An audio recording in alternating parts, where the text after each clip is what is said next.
and in her dream, she found a bloodied Zed, asking, "Why did you do this to me?" When she answered he deserved to die, he started choking her, asking who she was to judge him. She reasoned she had no choice, because she just couldn't let Adrian die.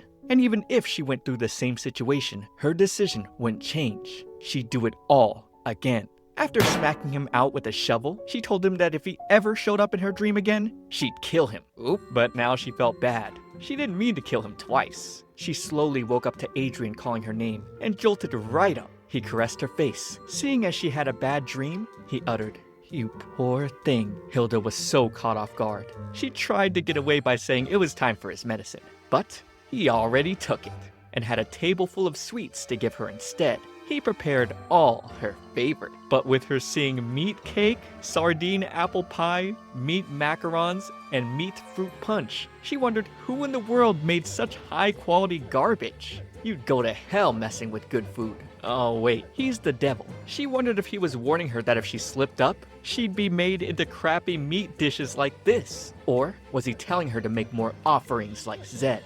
He asked her if something was wrong, and with her nearly barfing at her meat macaron, she had him eat some too, and he felt just as sick. Now realizing he'd done wrong, he asked for a chance to make it up to her, and that next time, he wouldn't disappoint. She later found he made it up by preparing a burial place for Granny Joanne. She didn't think he needed to do this for her, but he knew Joanne was the woman who raised her, and hoped it would help Hilda with her heavy heart. She couldn't believe he was being so considerate towards her, but on the inside, she actually regretted saving Joanne once she saw Adrian in so much pain. Paying respects to Joanne, she considered doing the same for Zed. Even though he was trashy, she still felt sorry for not killing him in one hit, and for killing him in her dream. She uttered, "I hope you don't touch another woman in hell." And shortly, a little girl added, "I hope you burn in hell, and don't steal money from children." Hilda jolted, having no idea where she came from.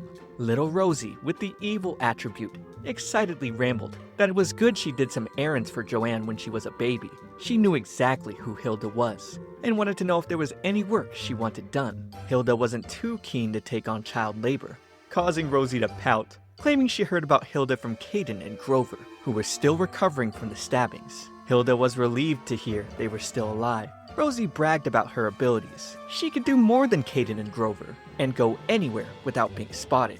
Hilda's conscience was flaking, and eventually fell off, accepting Rosie as an affinity target.